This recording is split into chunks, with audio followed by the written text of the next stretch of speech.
pase de la radio. Si quieren pueden ir apagando los micrófonos y esperamos nada más un momento, por favor. Déjame ponerme los pantalones.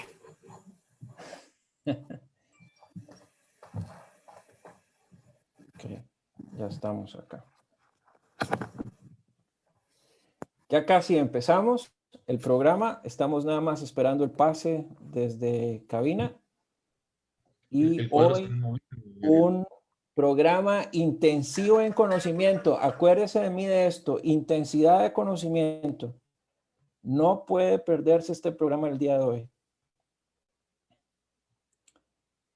Ya me lo van a pasar.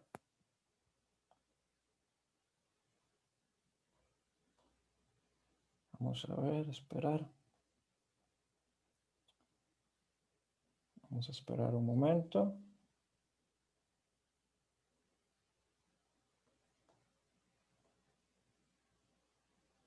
Para que lo puedan compartir en sus diferentes espacios. Ok.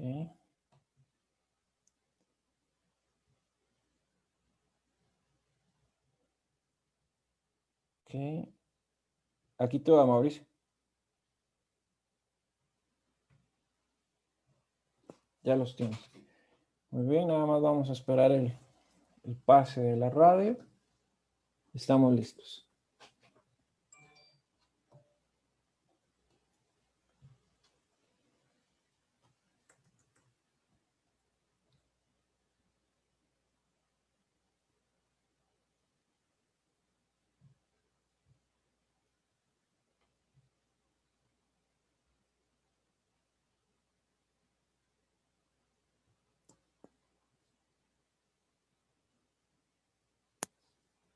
Muy bien. Ya deberíamos estar próximos.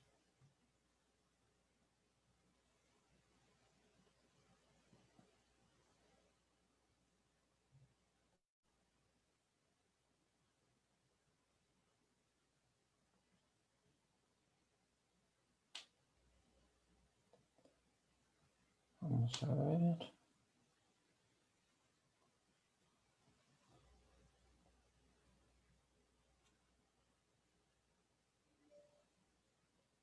Perfecto. Ya estamos en el momento.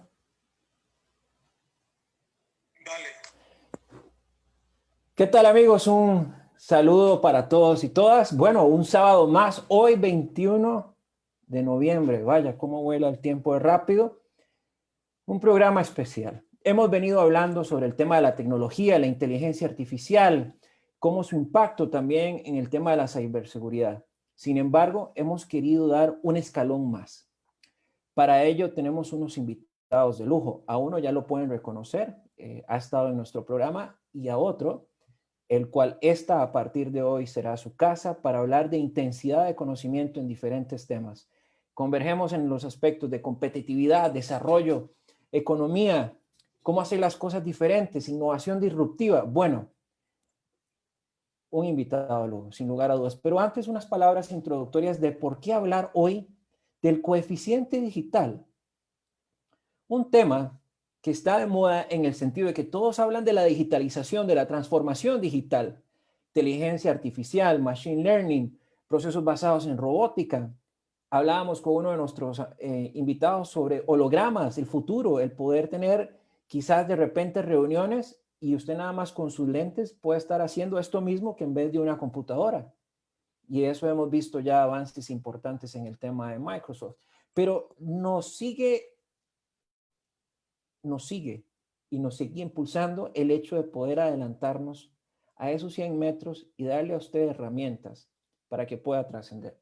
Uno de los aspectos que me voy a referir rápidamente y las motivaciones del programa son la preocupación de los últimos informes del Estado de la Nación. Un país que sin lugar a dudas se ve un retroceso de alrededor de unos 30 años en cuanto al desempleo. Específicamente estoy hablando para el desempleo de las mujeres. Vemos también un retroceso importante en los ciclos de vida académicos de las personas. 66% de los hogares en Costa Rica hoy en día no han cumplido o no logran cumplir su ciclo de vida académico. El trabajo informal sigue disparándose.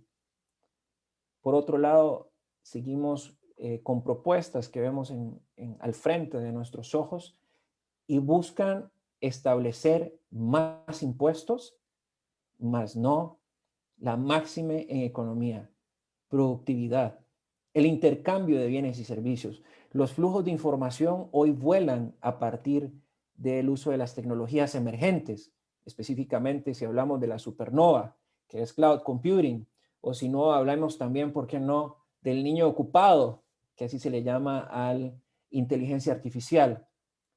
Y así podríamos seguir desengranando una serie de aspectos. Pero ¿qué tan resilientes estamos siendo hoy en día para asumir esa tecnología? Otro de los aspectos que vemos en el muy corto plazo, y es una gran preocupación, es el hecho de que las empresas, y esto lo dice Klaus Schwab, presidente del Foro Económico Mundial, en uno de sus libros más brillantes que ha escrito, en la opinión mía de este servidor, The Great Reset, el gran reseteo, decía que si bien hemos destruido al planeta, ¿qué pasará después de la pandemia? Las empresas van a tener que dinamizar y fortalecer y hacer más rápido sus procesos de productividad. Y sin lugar a dudas vamos a tener que dañar al ambiente. Bueno, hoy hablaremos también de una perspectiva del ambiente, siempre en el marco de la economía del bien común, en el marco del uso de la tecnología, en el marco del uso de la sostenibilidad. Y por ello la sección que nos invita el día de hoy es la democratización de la innovación. Esa innovación que es un hecho y un acto que genere valor. A partir de procesos eficientes, frugales, pero que pueda ser replicado por cualquiera. Y no necesariamente tenga que haber pasado por un aula, sino que podamos contagiar al otro de conocimiento y pueda con ello desarrollar nuevas ideas. Sin más y sin menos, porque los espacios de hoy no son todos los días que los podemos tener. Que tenemos primera instancia, voy a presentar al de la casa y después a nuestro invitado, si me permite. Al de la casa ya lo hemos visto, es el candidato doctor, futuro doctor, que entendemos que ya llegó a la meta, nada más le queda su disertación, del cual nos alegramos mucho, legítima. Felicitación al doctor Gabriel Silva, que ha hecho una investigación muy interesante sobre el tema del teletrabajo y cómo la virtualidad ha venido a impactar a las organizaciones y también poder establecer rutas de conocimiento en cuanto a habilidades que tienen que ir adquiriendo estas empresas para fomentar la productividad, porque sin lugar a dudas, el teletrabajo antes se veía unos 2 o 3 años y llegó para quedarse. Gabriel también es máster del INCAE Business School. Ha tenido una amplia trayectoria como consultor de empresas en diferentes industrias. Speaker a nivel internacional como nacional, pero sobre todo un gran amigo, al que él sabe que le consideramos como un gran amigo. Y bueno, Gabriel, bienvenido una vez más a esta tu casa, Innovus CRC. ¿Qué tal? ¿Cómo te va? Tienes que poner el audio. Acordate que ahora con el tema de la tecnología hay que poner el audio primero. Importante. O sea, imagínate, uno que es de casa de herrero, cuchillo de palo, ¿verdad? Entonces, se lo olvida uno, y siempre pasa cuando uno está en las reuniones con todas estas plataformas. Pero bueno, gracias por la invitación. Como siempre, poder aportar con mi experiencia, con lo poquito que sé, ¿verdad? Con las vivencias que he tenido a lo largo de mi carrera. Entonces, ver cómo podemos ayudar a tu audiencia, como siempre, ¿verdad? Muy bien, muy bien. Ahora, vamos hoy con nuestro invitado, doctor Mauricio Umaña, incaísta también, pero resulta que tiene un gradiente que nos viene bien porque la innovación y la competitividad van de la mano, y eso no lo decimos nosotros, sino bien lo decía Michael Porter, inclusive de los 1800 se hablaba, al 1934, y así fue evolucionando. Él es doctor en competitividad empresarial y desarrollo económico, fundador de una consultora sobre temas de estrategia para empresas, Strategy and Competitiveness, y dirige un curso de competitividad en Harvard, Estrategias para la Competitividad, con la Universidad Católica de El Salvador. Adicionalmente, representa a redes internacionales, entre ellas países como España. Speaker a nivel internacional, pero sobre todo alguien que busca generar y proliferar conocimiento para el desarrollo de las naciones. Te diremos Mauricio, para sentir la calidez que como cuando recibimos a una visita o un amigo que va a emprender un viaje con nosotros, a la cual esta será también tu casa. Mauricio, bienvenido desde El Salvador, entiendo que estás a Innovus CRC por su 89.1 radio. ¿Qué tal, Mauricio? ¿Cómo te va? Bueno, un cordial saludo a todos. Muchas gracias por el espacio y para poder compartir con mi amigo Gabriel y contigo, que veo que son apasionados de las ideas del futuro y que las tenemos que traducir hoy. Así que muchas gracias y estamos para servirte, siempre. Gracias, gracias Mauricio, gracias Gabriel. Bueno, entremos en materia. Las empresas tuvieron que reinventarse en el cuanto al hecho de sus recursos y capacidades. Hemos visto cómo la producción y la distribución de los materiales han confluido a dar pie a las tecnologías emergentes. Hablábamos hace unas horas atrás sobre el tema del blockchain, hablábamos sobre inteligencia artificial y que puede estar en el futuro también con los asistentes virtuales. Pero cuando hablamos de la capacidad que tienen las organizaciones para imbuirse en esta corriente de transformación digital, dejan de lado muchas veces esto que se llama el coeficiente digital, que prácticamente es lo que mide su capacidad en cuanto a recursos, de qué es lo que tengo y qué es lo que puedo hacer en términos tecnológicos, pero también qué es lo que me hace falta para trascender. Y a veces adoptan las tecnologías por adoptarlas como una moda, ¿verdad? Pero al final del día fracasan en el intento porque a veces los retornos de la inversión no son los esperados, o el enfoque, el giro del negocio no era el esperado, o el producto tampoco era el esperado. Pero empecemos por Gabriel y después vamos a hablar desde un término de nación, porque aquí el conversatorio vamos a aprovecharlo en diferente forma. También para los que nos ven y nos escuchan. Lo vamos a hablar desde un punto de vista desde la nación, desde un punto de vista desde parque empresarial, pero también desde las personas, porque esto es algo inherente. Una nación no se mueve si las personas tampoco se mueven. Así las cosas. Vamos a empezar con Gabriel. Gabriel, ¿qué nos puedes decir del tema del coeficiente digital y su capacidad de absorción o entendimiento dentro de las organizaciones hoy en día? ¿Qué es lo que has mirado al respecto, por favor? Ok. Uno de los grandes problemas que hay en las organizaciones hoy en día es la confusión de lo que es, por un lado, digitalización y por el otro lado, transformación digital. No es lo mismo, ¿verdad?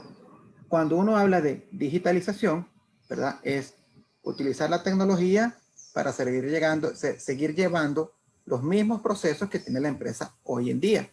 Es decir, si estás haciendo un proceso manual, tú compras una tecnología que te permite automatizar ese proceso manual, pero no ha cambiado nada.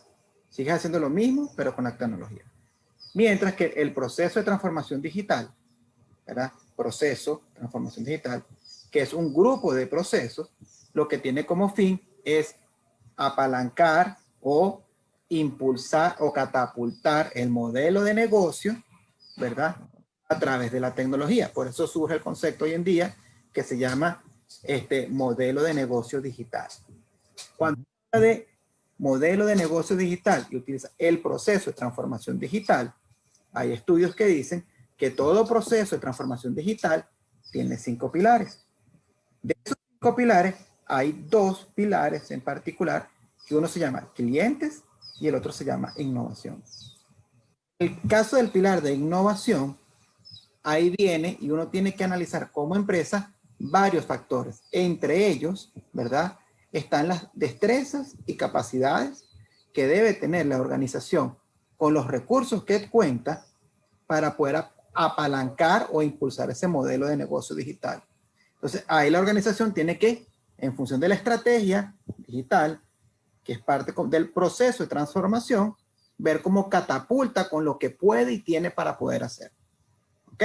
Entonces, cuando uno empieza a hablar de esto, ahí es donde la organización tiene que decir, perfecto, ¿qué quiero hacer? ¿A dónde quiero llegar? ¿Cómo quiero llegar? ¿En cuánto tiempo? y se empieza a plantear una hoja de ruta, donde dice, bueno, puede ser que los recursos de esas destrezas como empresa las forme, las compre o las alquile. Correcto. ¿Ok?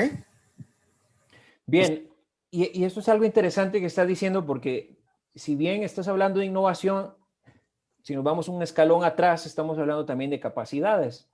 Si vamos a uno de los modelos que sacó el MIT en el 2012, imagino que algunos lo debió haber visto, sobre los temas de los dominios digitales, hablaban sobre los principiantes, los conservadores, luego estaban otros que eran los intermedios, le llamaban ellos, que esa palabra no nos gustaba, pero también los maestros digitales.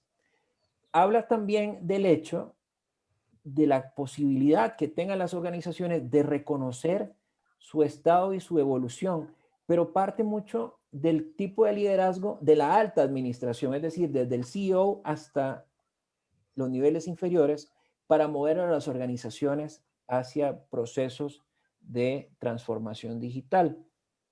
Acá ahora quiero aprovechar a Mauricio y preguntarle, Mauricio, ¿qué has venido observando vos? Sé que estás haciendo un trabajo muy interesante del cual me gustaría que pudiéramos hablar de esta propuesta que estás trayendo a la comunidad científica, en el tanto de lo que decía anteriormente.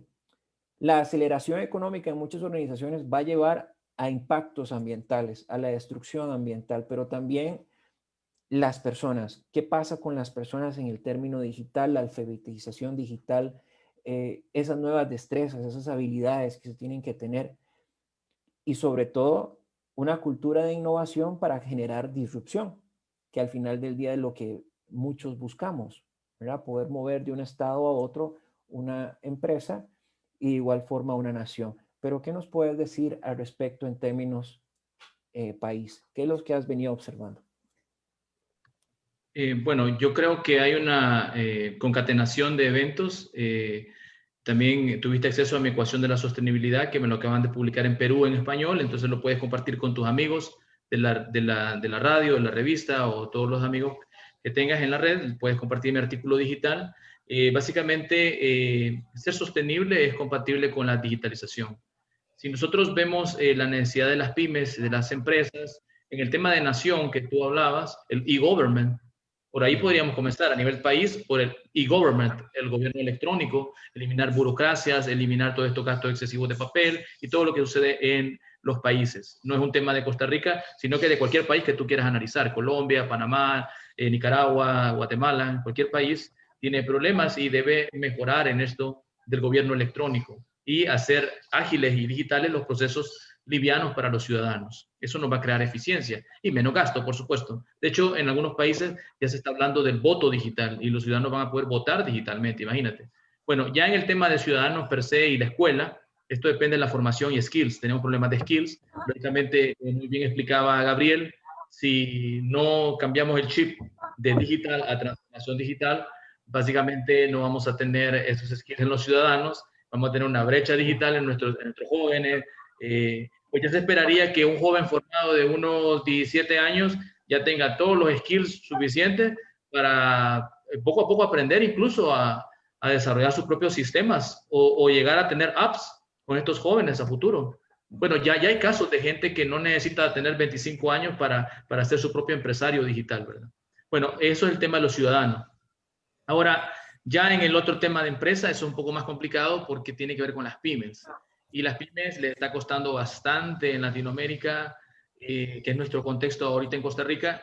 Las pymes les está costando mucho en Latinoamérica poder dar el gran salto porque queremos hacer las cosas muy bien. Yo creo que la gran empresa está muy bien. Una gran empresa multinacional, por ejemplo, en cualquier país, Panamá, Costa Rica, El Salvador, Guatemala o México, una gran empresa multinacional tiene los mismos estándares de cualquier empresa global porque es multinacional.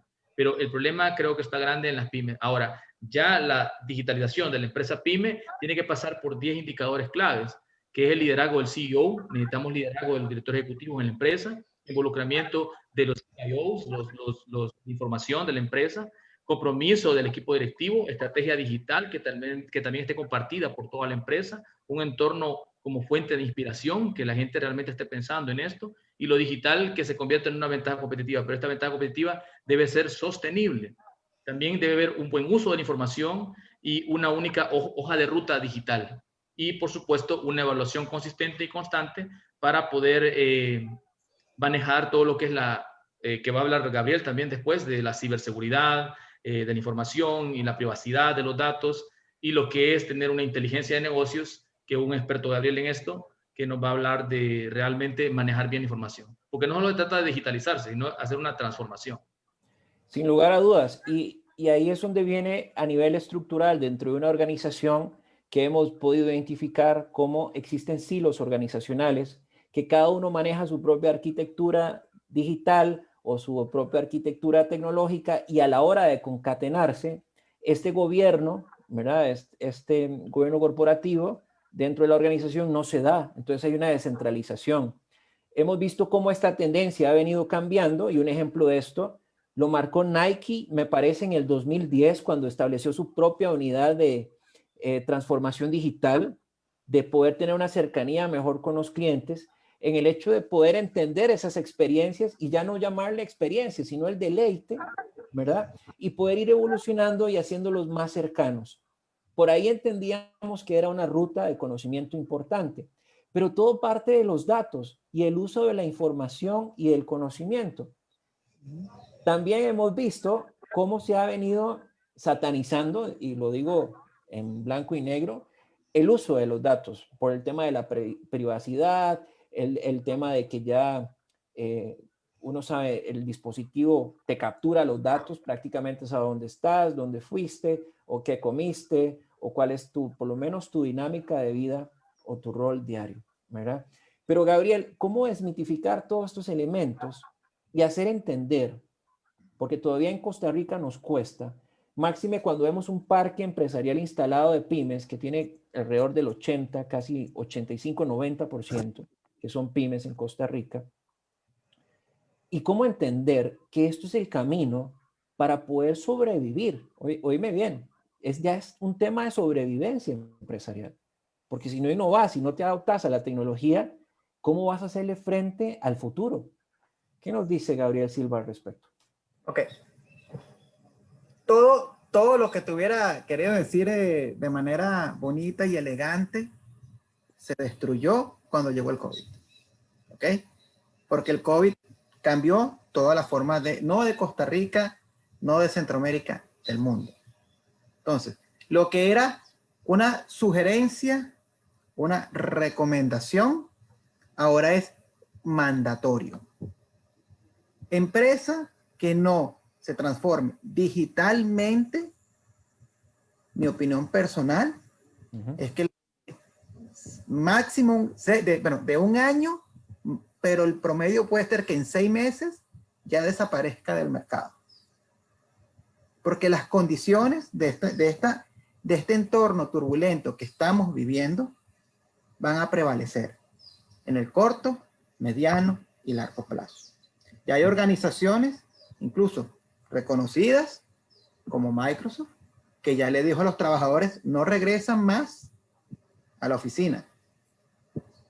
Se están transformando, en la misma Microsoft se está transformando digitalmente. Y hay organizaciones, ¿verdad? O instituciones como el sector de educación. Tú eres profesor y ya estamos haciendo efectivo la teleeducación. Incluso, ni siquiera es eso. Estamos ya en un proceso de optimización de la teleeducación. Así es. Mecanismos y herramientas que nos permitan hacerlo mejor y más eficiente. Correcto. Llegó para quedarse. Entonces, las empresas siguen confundiendo digitalización con transformación. Cuando viene este impacto del COVID, todo el mundo trata como buscar el salvavidas que lo permita en ese momento salir adelante, y si tratan de digitalizar, eso está bien. El problema, como todo tsunami, pasa la ola y después lo que queda, no queda nada. Que cuando todos estamos digitalizados, ahora todo el mundo está en la misma plataforma, estamos ofreciendo los mismos bienes, los mismos productos, los mismos servicios, y no tenemos un diferencial competitivo. Entonces, ahora viene lo que se conoce como canibalismo. O sea, ahora todos los productos ven igual, todos son genéricos, vamos a competir por precio. Y ahí entonces va a venir, en vez de una ventaja competitiva, va a venir una desventaja competitiva. Las organizaciones tienen que sí o sí, o sí, o sí, transformarse. Incluso modelos de negocio que probablemente, y a ti te gusta mucho esa frase, ¿verdad? Y ese entorno que es el tema del bien común.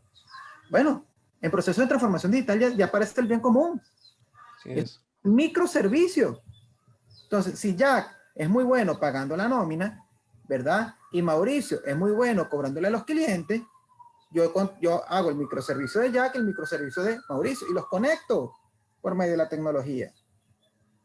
Y hacemos cobros masivos, hacemos masificación y hacemos industrialización digital, ¿verdad? Porque cada uno es especialista en su área. Tú no tienes que saber de zapatos, ni de banco, ni de manufactura, ni medicina. Tú lo que tienes que saber es de cobrar.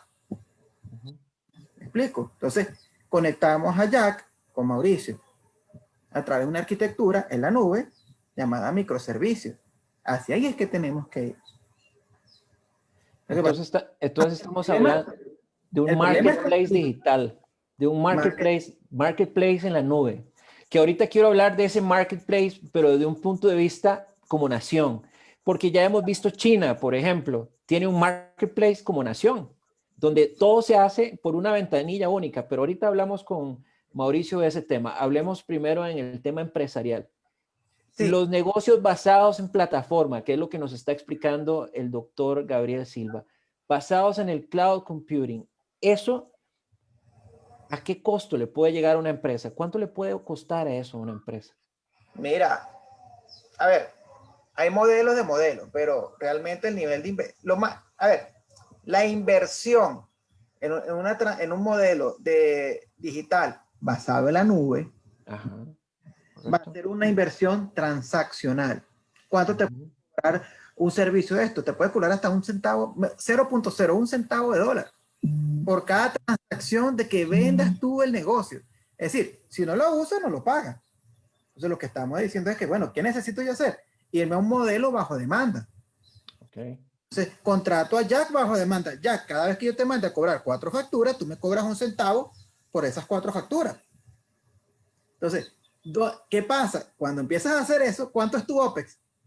0. El OPEX que vas a generar va a ser prácticamente ganancia de capital.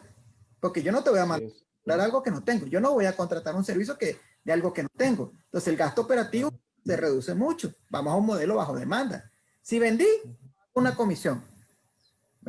Pago en inglés se dice un fee, un honorario.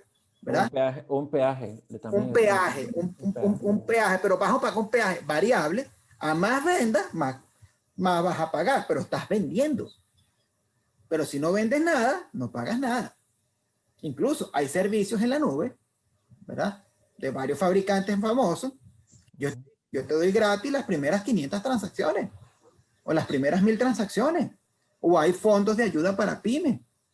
El problema está aquí, en el cambio de la cultura, que se llama cultura digital. O sea, cambiar nuestros modelos tradicionales de venir haciendo lo mismo que hemos venido haciendo y llevarlo a una plataforma tecnológica, en vez de cambiar el modelo, sacarnos el chip y poner un chip repotenciado.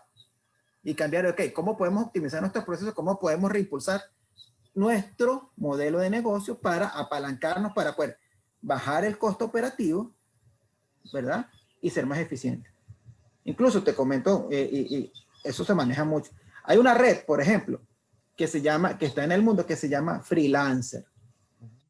No sé si la has escuchado. Freelancer son servicios de profesionales que se ofrecen a muy bajo costo, ¿verdad? Y hay gente que hace eso. Yo tengo parientes y amigos que ganan más trabajando como freelancer en la red de freelancer que teniendo un trabajo, y se han reinventado. Yo tengo un sobrino que vive en Argentina, que es un país que ha sido afectado mucho por el tema de la devaluación, y él gana en dólares y está como si nada. Y trabaja para Europa y para todos los sitios. Esa es la manera de repensar, pensar fuera de la caja. O pensar que no existe. Ahora hay muchas teorías en el tema de innovación que ya se dice que ya no existe la caja. Ya no existe la caja, ajá, correcto. No existen fronteras. Pero aquí quiero brincar a Mauricio. Mauricio, hoy en día se habla de la economía de los involucrados. En el artículo que escribiste de la ecuación para la sostenibilidad, hablas sobre el tema de los stakeholders y lo hablas muy bien porque viene y hay una serie de factores que me gustaría que te refirieras. Pero más allá de esto, ¿cómo esta economía de cooperación, de trabajo mutuo, llegó prácticamente, ya no estamos hablando ahora de competitividad, no estamos hablando de valor compartido. Ese valor compartido que ya en los estados financieros el último resultado no es la utilidad, sino es el desarrollo humano, el desarrollo local. Y cómo también puedo, a partir de grandes ejemplos que ha ocurrido en la historia, bueno, vos sos experto de eso y también me gustaría que te refirieras, por favor, como en el 2008, cuando hubo la gran represión económica, Estados Unidos, uno de sus claros ejemplos fue, empezó a crear conglomerados productivos, ¿verdad? Invertía, les daba dinero a las empresas para que pudieran desarrollarse, no a todas, pero sí a aquellas que podían generar empleo, que podían dinamizar la economía y en ello poder llevar a la conversión a los factores de producción, pudieran entrar a las empresas sacaban sus productos y servicios y ahí se fomentaba el intercambio de bienes. Pasamos de un intercambio de bienes tradicional a uno tecnológico. ¿Cuál es la visión tuya que tienes y ahora de la importancia de personas como Michael Porter o el profesor Kramer, que desde 1990 empezaron a hablar sobre shared value, valor compartido? ¿Qué nos dices al respecto, por favor? Bueno, yo lo que podría explicar sobre esto, y qué bueno que lo hacemos en Costa Rica hoy, es un muy buen escenario para los amigos de Costa Rica y que este programa lo van a ver amigos en California después, amigos en El Salvador y en Guatemala, en otros países, gracias a la red. Bueno, lo que pasa es que hay una confluencia de intereses y no hay contradicción, eso es lo primero, no hay contradicción. Lo que sucede es que siempre hemos estado pensando en competencia destructiva y eso ya cambió y se eliminó. Competencia destructiva no es competitividad. Competitividad es ser únicos y realmente hacer las cosas diferentes para un propósito diferente. Y siguiendo la estrategia también es saber lo que no hay que hacer. Entonces, ahora en la crisis lo que debemos hacer es simplemente aprender y desaprender. Aprender y desaprender. Ahora necesitamos una transformación digital, necesitamos que la gente piense más también en el ambiente, necesitamos ser sostenibles. Si te referías al artículo de las 4 variables, sí, bueno, a ver, tenemos que prevenir la contaminación y la digitalización es una forma de prevenir la contaminación, cuando te decía el e-government. Entonces hay confluencia de intereses para ser altamente competitivos. La digitalización es una forma de ser más eficiente y ser altamente competitivos. El manejo de productos en las cadenas de valor y en la cadena de suministros, en la supply chain management, eso sigue igual. Esas son las capacidades estratégicas de la firma, de la empresa de hoy.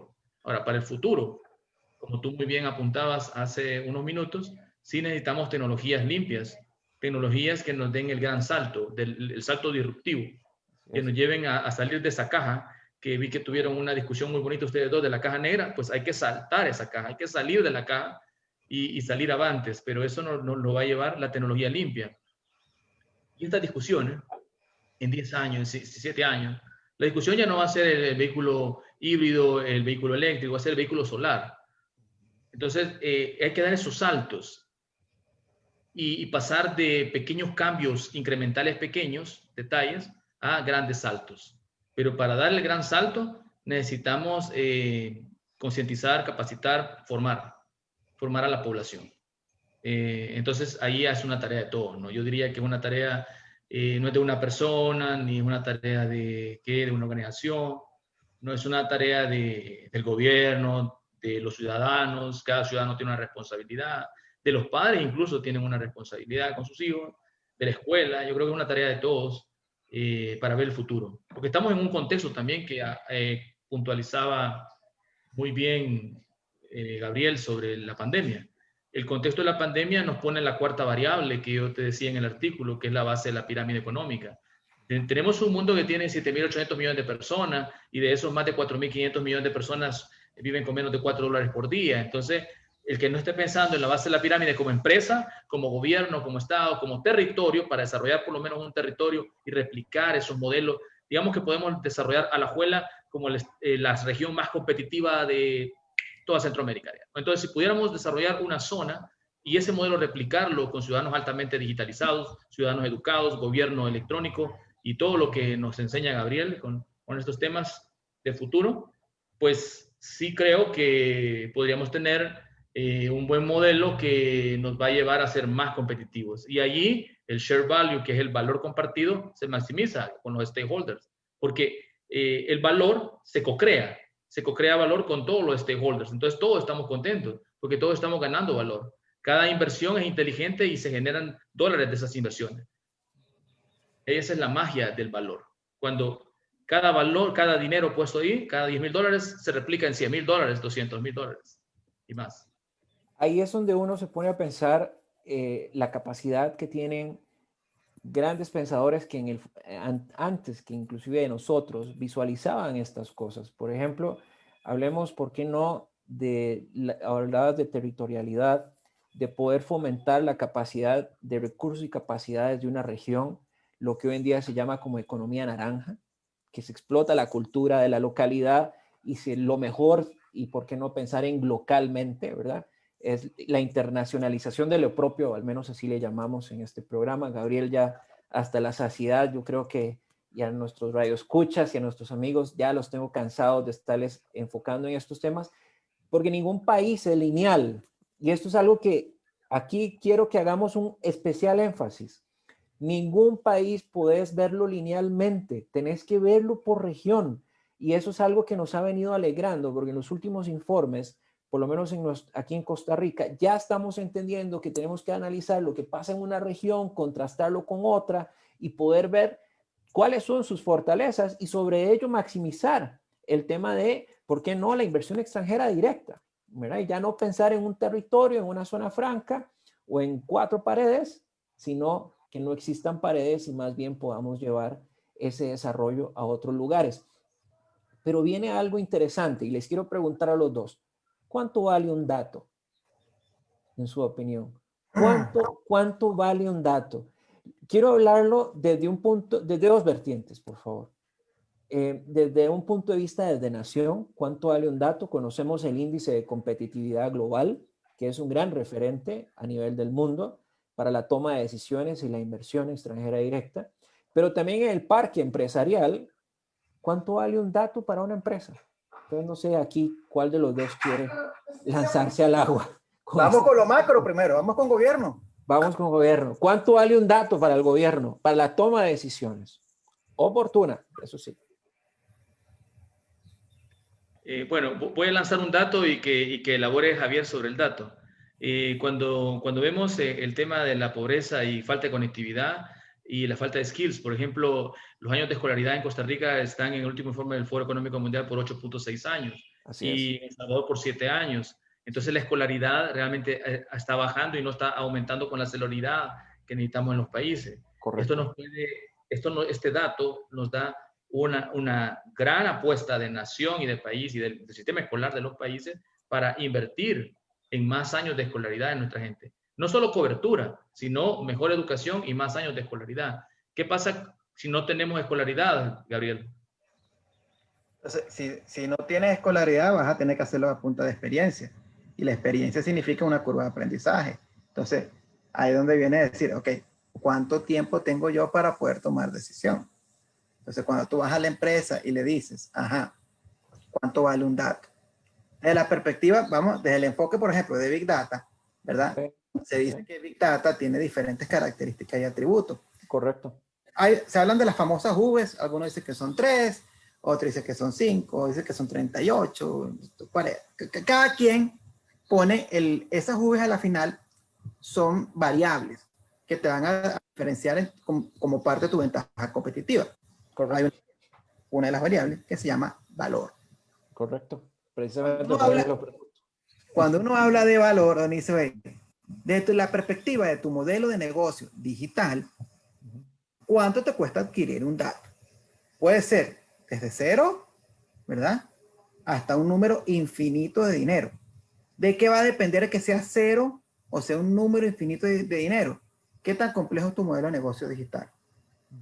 ¿Qué tan sencillo o fácil es para ti el poder adquirir esa fuente de información? ¿Qué tanto conoces tú tus datos? ¿Cómo aporta valor los datos a tu modelo empresarial? Cuando uno empieza a responder esas preguntas, ahí es que te empiezas a dar cuenta de cuánto valen los datos para ti. Puede ser que tenga un valor económico, que puede ser un cierto número, o puede ser que sea cero. Depende cuál es el valor del dato, es qué tanto te aporta a tu modelo de negocio. Por ejemplo, hay bancos, ¿verdad? O instituciones públicas que no tienen la capacidad de procesamiento de estos datos.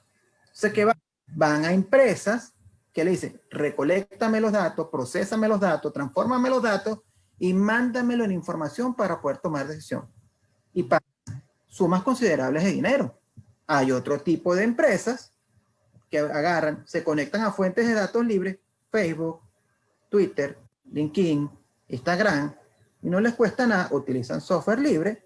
O Waze, por ejemplo, para el tema de movilidad. O Uber, o Waze. Fíjate, el Ministerio de Transporte, ¿verdad? Se conecta, tiene un acuerdo con Waze y tiene acceso a los datos. Así es. Entonces está viendo todo el tema. ¿Está pagando algo? Probablemente no. Si está pagando algo, debe ser algo no muy significativo. Pero porque es un tema de que ellos están accediendo a los datos y están contribuyendo con la base de datos de Waze. Correcto. Cuando tú empiezas a ver esto y estas empresas utilizan software libre, utilizan milenias porque tienen el dominio de la técnica, la tecnología, y se pegan a base de datos libres. Facebook te dice todo. Yo agarro, veo el perfil de Facebook de Jack, veo el perfil de LinkedIn de Jack, veo el Twitter de Jack, veo el Instagram de Jack y veo la red sigo el perfil de Innovus de 89.1 FM y sé a qué hora se para ya, cuándo va a comer, qué hace el mediodía, cuál es su deporte favorito, sé todo. ¿Cuánto me cuesta? Cero. Una vez más, depende. Depende de la empresa. Es tan sencillo como yo le digo a la gente, los datos son infinitos, pero ¿qué dice tu modelo? ¿Quieres lanzar el cohete a la luna? ¿Tienes la destreza para llegar a la luna? O mejor, o tú tienes la destreza para llegar a Cartago. Si tienes la destreza para llegar a Cartago, vamos primero a Cartago, aprendamos de los datos de Cartago, entendamos, y después de Cartago vamos para la luna. Pero si no tienes datos, te va a costar un ojo de la cara llegar a la luna. Y para eso vas a tener que pagar. Así es. Hemos visto algo interesante y ahora Mauricio, pues, lo planteaba muy bien con el tema de la educación. Yo les quiero plantear el siguiente desafío y al menos lo que uno puede prever haciendo una lectura, porque si no sabes de dónde vienes, no sabes dónde estás hoy y no vas a saber caminar hacia el futuro. Por lo menos así lo hemos entendido. Y haciendo un recorrido en las diferentes teorías, tanto desde el punto de vista de la innovación, tanto desde el punto de vista psicológico. No podemos olvidar que la parte de las habilidades blandas, por ejemplo, el optimismo, la pasión, la perseverancia, el tipo de mentalidad que tengan las personas. La profesora Carol Dweck lo ha manifestado muy bien. Hay personas que tienen un pensamiento lineal y otras exponencial. Bien, Martin Seligman, uno de los grandes pensadores en el tema del comportamiento organizacional positivo, algo que también nos apasiona y combina muy bien con la innovación, ha dicho que la pasión y la perseverancia son los dos elementos que marcan a las personas para tener éxito, no necesariamente el talento, ¿verdad? Y tiene mucho sentido porque podemos hacer una ecuación, años igual, pasión más perseverancia, más experiencias, ¿verdad? Y ahí tenés todo un proceso de la capacidad de aprendizaje y la capacidad de absorción. Pero viene un tema que quería plantear. En el tema de inteligencia artificial específicamente, vemos muy probablemente en 1 año o 2 años que ya se concreten desarrollos donde se puedan identificar esos perfiles de personas que se requieran para las organizaciones y que puedan crear posibles fuentes de ventaja competitiva a partir del conocimiento. Pero aquí viene un tema. ¿Quién de nosotros estaría dispuesto a, como bien Gabriel lo describía, a contarle nuestra vida a un código, porque al final nuestra vida quedaría en un código, y que ese código llegue a una máquina y lo reprocese? Y entonces ya estamos hablando del machine learning, de cómo la máquina aprende por sí sola y la desarrolla, y pueda perfilar esos empleos del futuro. ¿qué impacto? Hablemos también de lo bueno y lo malo, ¿verdad? Porque también hay que poner en una balanza las cosas. Desde un punto de vista de nación, Mauricio, un modelo de trabajo así, por supuesto que nos acerca más hacia el futuro, pero también para muchas naciones los obligaría, no sé si aventajarse o invertir dinero que a veces ni siquiera hay para procesos educativos más en el tema de la alfabetización digital, ¿verdad? Que es un tema que necesario hoy en día. Pero ¿qué tanto podemos predecir o podría predecir la máquina esas habilidades, esas destrezas a partir de éxitos de personas como ustedes dos, por ejemplo, que puedan llegar y quedar en un mini disco duro, ¿verdad? Que también se está hablando. El clon de Gabriel. Exacto, y que tengamos un clon de Gabriel o un clon de Mauricio y llegue una máquina y los procese y diga, bueno, para que podamos seguir avanzando necesitamos estas características, las naciones tienen que empezar a trabajar estos otros tipos de modelos educativos inclusive, y por qué no, también aquí estamos hablando de reformas estructurales de un país.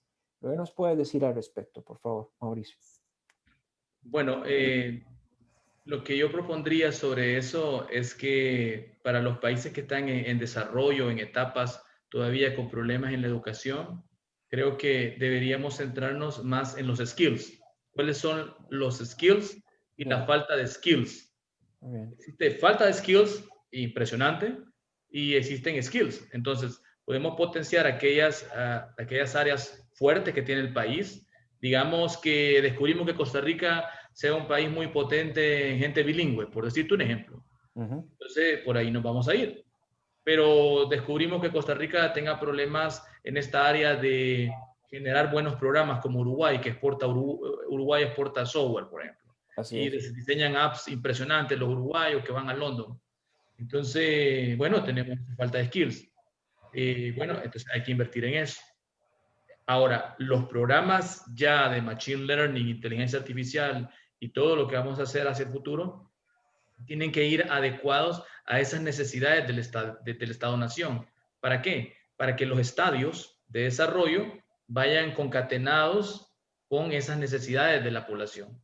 Porque sí es cierto que hablamos de grandes saltos, pero el problema es querer forzar a la gente, y ya lo vamos a discutir con Gabriel, querer forzar a la gente a ser programadores si no necesitamos 10,000 programadores, por ejemplo. Correcto. Y si sentimos que está programando es tedioso y no nos gusta, bueno, que programen, no lo sé, en Tailandia, donde lo hacen bien, o en otro lugar. O sea, concentrarnos en aquellas fortalezas y dejar de lado otras. Eso es para la inversión de presupuestos para el futuro. Ahora, ya en el sentido de las puras herramientas digitales, la inteligencia artificial, el Internet de las cosas, las tiendas digitales, el e-commerce, el machine learning y el tema de los hologramas que siempre hablo en todas mis conversaciones, que es el futuro, pues realmente yo creo que eso hay que llevarlo paso a paso de acuerdo a nuestras necesidades y nuestras condiciones. Cada país, yo diría que lo haga diferente, de acuerdo a su estudio propio de sus necesidades de capacidades en la población. Entonces, el centro de todo esto es el ser humano, el centro es el ciudadano. Entonces, te centras en el ciudadano y analizas a tu ciudadano. Entonces, descubrimos que en Panamá o en Costa Rica o en El Salvador, con tanto vínculo en California, tenemos potencial bilingüe. Bueno, vamos a centrar programas para generar más y más herramientas bilingües para exportar servicios, por ejemplo. Podríamos exportar servicios. Más allá de call centers, habría que sofisticar los servicios en banca digital. Correcto. Por ejemplo, banca digital bilingüe, que es algo que se me acaba de ocurrir. Puede ser un producto o un servicio del sistema bancario, que al final creo que vamos a hablar de banca digital. Muy bien. Y aquí quiero ir con Gabriel.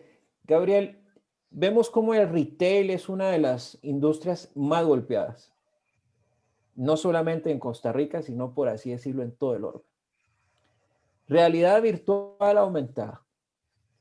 Es una avenida necesaria de incorporar en los nuevos modelos de negocio para que las personas puedan a través de su dispositivo o si no de sus gafas, como lo quieras ver, o simple y sencillamente hacer un escáner, ¿verdad? A través de un QR o alguna forma, y que yo, por ejemplo, este lapicero lo pueda ver de diferente forma y pueda entrar al stock del inventario de esta empresa y decir, tengo un carrito de compras, plin, hago un clic y ya lo tengo listo para que llegue un delivery, una entrega a la casa. Así ha venido mucha discrepancia. Yo sé que en el tema de realidad virtual aumentada, porque se ha enfocado mucho al tema mucho de videojuegos, mucho en el tema de la educación, pero no ha entrado de lleno en el tema de el negocio, por ejemplo, el retail. ¿Es una opción viable hablar de realidad virtual aumentada en este momento? Ok. Todo lo que es realidad aumentada, realidad virtual, o sea, realidad virtual aumentada, o vamos a ponerlo más genérico, virtualización, ¿verdad? Sí, o sea, es algo que se puede utilizar, ¿verdad? Más no es mandatorio, porque una vez más, uno tiene que pensar en el modelo de negocio digital, en el modelo de negocio. La tecnología es el medio, no el fin. Si en las empresas piensan que el objetivo es digitalizarse, muy bien. dan 3 meses de vida, porque van a pasar. Eso es lo que quiero hacer especial énfasis, porque eso se llama el coeficiente digital, ¿verdad? Correcto. ¿Cómo Ahora, poder absorberlo? Pero esa es la concientización que yo quiero que lleguemos en la conversación al final. claro. Ahora, si como parte de mi modelo yo puedo crear valor utilizando tecnologías como la realidad virtual aumentada y aporta valor para poder capturar ese nicho de mercado como parte del proceso de transformación digital, te voy a capturar nuevos procesos, nuevos servicios, ¿verdad?, que me permitan a mí capturar mercado, bienvenido. Tú dijiste ahorita, es que quiero ir caminando por el pasillo y quizás comprar algo con el teléfono. ¿Por qué no creamos una app, verdad? Que ya existe la nevera, que es una marca coreana, y esa nevera, que le crea la app para que cada vez que tú metas la leche, lea el código QR de la leche y te diga cuándo se va a vencer, o vea el nivel de cómo está el líquido de la leche y haga un punto de reorden y se conecte con el supermercado y le diga que ahora todos los supermercados hacen delivery, o propio o con otra app, ¿verdad? Y te entregue la leche, la carne, la comida sin haber salido de tu casa. Ahí le estás aportando valor. Y a los millennials les fascina esto. ¿Me explico? Entonces, ahí es donde empieza a decir, bueno, qué interesante. En vez de la persona ir al supermercado, el supermercado va a la persona. Entonces, ahí es donde empezamos a ver esto. Ahora, uno de los grandes problemas, y ahí yo sé por dónde vienes tú, es, sí, pero si vamos a hablar de este tipo de tecnologías, probablemente las organizaciones no tengan o no sepan de las tecnologías como tal. ¿Ok? Pero el mercado está hablando. Entonces, algo que ha permitido hacer todo este desarrollo, el proceso de transformación digital, es que ha permitido evolucionar, ¿verdad?, dentro de las empresas y dentro del mercado todos los que son los procesos de reclutamiento. En el pasado se conocía como el área de gestión de recursos humanos. Hoy en día, eso ha venido evolucionando porque si yo quiero contratar al Jack que tiene un doctorado y que sabe inteligencia artificial y es la última Coca-Cola del desierto, solamente hay uno. Y empresas hay 100. Yo necesito, como lo decía ahorita Mauricio, entonces yo necesito generar el talento. Eso es. Tengo que empezar a buscar otras cosas adicionales para crear y formar ese talento. Generar habilidades blandas, esas destrezas. Justamente las redes sociales, ¿verdad?, han permitido que a través de la tecnología como medio, proceso de transformación digital, evolucionar todos los procesos de selección, evaluación y certificación. Muchas universidades, tú y yo lo conocemos, han bajado programas que estaban de nivel de maestría, data, como inteligencia artificial, y lo estamos bajando a niveles de técnico. Correcto. Eso lo estamos llevando a la educación. Yo estoy trabajando con la Fundación Omar Dengo y estamos llevando a las escuelas esto, para que cuando ya los niños salgan del bachillerato tengan el chip, ya sepan programar, ya sepan hacer muchas cosas, y lo que estamos proveyendo es mano de obra calificada de forma masiva al país. Entonces esto va a ser común. ¿Okay? Entonces, ¿qué dice? Cuando venga a decir, ¿quién sabe ya? Medio país sabe inteligencia artificial. Entonces ya no vamos al proceso de formación, sino vamos al proceso de optimización. Entonces, crear valor a través del conocimiento ya adquirido. Claro, y entonces así hacemos un proceso real que pasamos desde una incubación a una aceleración de conocimiento, pero ya en productos tangibles. Aquí, Correcto. Mauricio, vos esta es tu primera vez, pero no va a ser la última, evidentemente. Aquí el tiempo se nos va muy rápido. Ya mi jefe en controles, ahorita me va a sonar la campana. Entonces nos quedan 2 minutos, el cual le mandamos un cordial saludo a nuestro amigo Eduardo Chavarría, allá en controles, que espero que pronto nos podamos ver. Mauricio, en términos de nación, un speaker, un orador a nivel internacional, has estado en diferentes latitudes, diferentes culturas. Motivemos a los países a través de a nuestras naciones, por ejemplo, Centroamérica, que nos ven de diferentes latitudes centroamericanas, a avanzar, no a, como decimos nosotros, a retroceder o a caer en los efectos del miedo, del temor, de dar los pasos hacia el frente, de arriesgarnos, de la parte de la experimentación, de poder cambiar esa visión o esas anclas del pasado y poder ir hacia adelante para dejar un mayor legado, porque al final del día eso es lo que todos buscamos, dejar un mayor legado para las futuras generaciones. Ya unas palabras de cierre y antes que las digas, de nuevo esta será tu casa y siempre lo será. Y ha sido un enorme placer tenerte y con gratitud te digo gracias por haber aceptado estar con nosotros el día de hoy. Por favor. Bueno, aprovecho el espacio, siempre el agradecimiento por esta gran oportunidad de compartir conocimiento con todos los colegas que se conectan a esta red. Básicamente para los países lo que debemos hacer es pensar en todos. Pensar en todos es generar ese valor en todos los ciudadanos, desde los niños. Es más, la transformación digital que hemos hablado hoy, esto comienza desde los niños enseñándoles juegos educativos en la escuela, en el kindergarten. Como decía Gabriel, lo bajas hasta bachillerato, lo bajas a 9º grado, que comienzan a no solo utilizar los juegos como una forma de pasar el tiempo, sino los juegos educativos te van desarrollando posibilidades de lógica que necesitas para la programación, posibilidades de lógica matemática que necesitas para los cálculos, posibilidades de anticiparte en las proyecciones. Entonces, todos estos juegos inteligentes y las capacidades, la generación de capacidades, es tarea de todos. Es tarea no solo del gobierno, no solo de las escuelas, de la familia. Todos debemos centrarnos en generar skills. Volvemos al discurso de las habilidades, destrezas y aptitudes. Todos debemos centrarnos en generar esas capacidades para el futuro. Y ahora que estamos conectados en las redes sociales, bueno, en este caso en Facebook o LinkedIn u otras redes, siempre vamos a tener una posibilidad de estar en Costa Rica o estar en Guatemala o en El Salvador o en México y estar hablando con alguien que está en Canadá y que ya tiene desarrollado ese software o esa app. O como muy bien dijo Gabriel, no sé si está en Corea la solución, pero todo es generar soluciones y aprender esa transformación digital.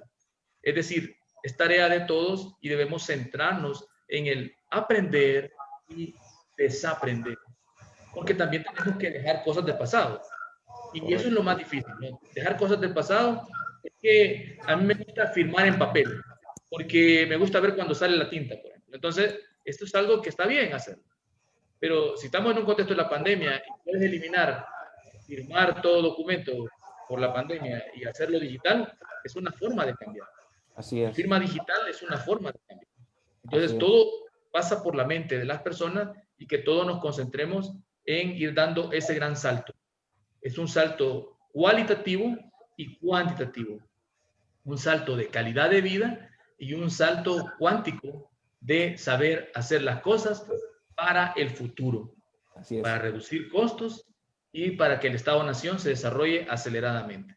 Eso es básicamente. Ya lo escuchó de uno de nuestros expertos desde El Salvador, es orador internacional, investigador, científico social. Bueno, Gabriel, 30 segundos antes que nos corte nuestro jefe en controles. ¿Qué le podemos decir a la nación, a Costa Rica, al parque empresarial? Dejemos de tenerle miedo a la tecnología. Está ahí, está para que nos ayude, no para que nos quite mayor poder competitivo. Al contrario, para fortalecernos más. ¿Qué les podemos decir? El tema está así. Si antes yo decía que pensaran fuera de la caja, Ya ni siquiera hay la caja. Se llevaron la caja. Se la llevaron. Ya, y se están llevando todo. Todo está cambiando. No hay recomendación. O lo hacen o desaparecen. Punto. O sea, ya se acabó.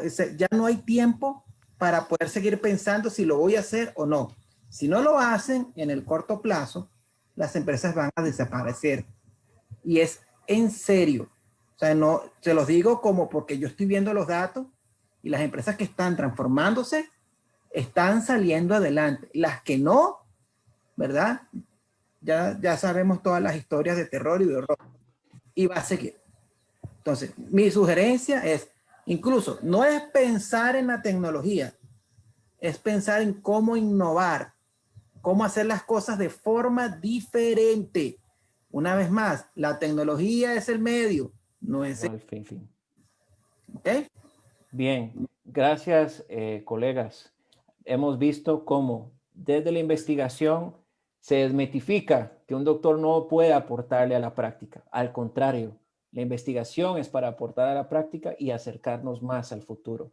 Recuerde, la innovación, un hecho y un acto que genere valor común, como dice nuestro amigo Gabriel Silva. Gracias por un programa más y hasta la próxima. Muchas gracias a todos. Un saludo.